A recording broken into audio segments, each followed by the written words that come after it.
नमस्कार मित्रांनो. गेल्या 3-4 महिन्यापासून धनु राशीच्या ज्या व्यक्ती आहेत त्यांना करिअरच्या संदर्भातले काही त्रासांना सामोरं जावं लागलं असेल.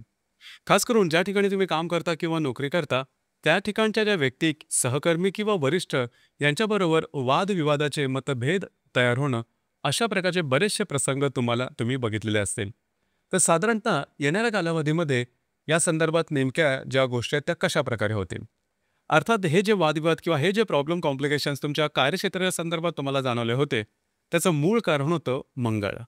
मंगळ जो ग्रह आहे हा तुमच्या दशम स्थानामधून भ्रमण करत होता आणि या मंगळाच्या समोर असलेला शनी म्हणजे हे शनी आणि मंगळ हे एकमेकांना पाहत होते आणि याचेच परिणाम तुम्हाला कार्यक्षेत्राच्या संदर्भात आणि घरातील व्यक्तींच्या संदर्भात सुद्धा जाणवलेले असते. म्हणजे घरातलं वातावरण काही ठीक नव्हतं, घरातल्या व्यक्तींबरोबर सुद्धा वादविवाद किंवा मतवैचित्र अशा प्रकारचे अनुभव तुम्ही घेतलेले असतील. घरातले जे मोठ्या व्यक्ती असेल त्यांच्या आरोग्याच्या संदर्भातले सुद्धा काही त्रास तुम्ही अनुभवलेले असतील. आता हा जो साधारण मंगळ आहे, हा मंगळ 14 सप्टेंबरपासून ते 28 ऑक्टोबरपर्यंत तुमच्या लाभस्थानामध्ये भ्रमण करणार आहे. अर्थात लाभस्थानातला जो मंगळ असतो हा साधारणतः एका मूलतः पैसे खर्च करणारा असतो किंवा खर्चिक प्रवृत्ती करतो. परंतु तुमच्यासाठी अशा प्रकारचा अनुभव येणार नाही. याचं कारण असं आहे की तुमच्या सप्तम स्थानात भ्रमण करणारा जो गुरु आहे हा पंचम दृष्टीने या मंगळाला बघणार आहे किंवा तुमच्या एकादश स्थानाला बघणार आहे. मग याचे परिणाम नेमके कसे असतील? याचे परिणाम संपूर्णपणे शुभफलदायी असेच असणार आहे. म्हणजेच याच्यापूर्वी जर का काही काम केलेलं असेल आणि त्याचा मोबदला तुम्हाला मिळाला नसेल, तो या दरम्यान त्याचा मोबदला मिळेल. त्याचप्रमाणे नवीन सोर्सेस ऑफ इन्कम म्हणजे उत्पन्नाची नवनवीन साधनं तुम्हाला मिळू शकतील. दुसरी महत्त्वाची गोष्ट म्हणजे जे मित्रपरिवार असेल त्यांच्यावर भेटीगाठी होतील, त्यांच्याकडे तुम्हाला काही चांगले सल्ले मिळतील. याचप्रमाणे भावंडांमध्ये काही वादविवाद तुमचे चाललेले असतील आधीपासून, तर त्या संदर्भात काही चांगल्या गोष्टी निश्चितच घडणार आहेत. तर त्यामुळे काळजी करू नका. आणि मुळात हा जो मंगळ आहे, हा मंगळ तुमच्या राशीचा महत्त्वाचा असा शुभफलदायी ग्रह आहे. तो तुमचा पंचमेश किंवा व्ययश आहे, जो की तुमच्या आता लाभस्थानामध्ये गोचरीचा येणार आहे.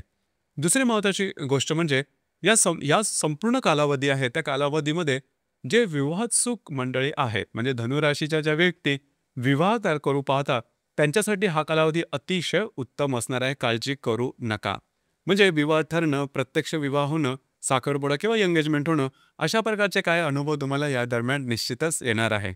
इथे एक गोष्ट थोडीशी सांगावीशी वाटते, की गेल्या साधारण 1.5 ते 2 महिन्यामध्ये जे तुमचं कार्यक्षेत्र आहे त्या संदर्भातले जे प्रॉब्लेम आहेत, हे समजा थोडे जास्तच वाढले असतील किंवा टोकाचे झालेले असतील, तर त्या संदर्भात काही कायदेशीर कारवाई होऊ शकते.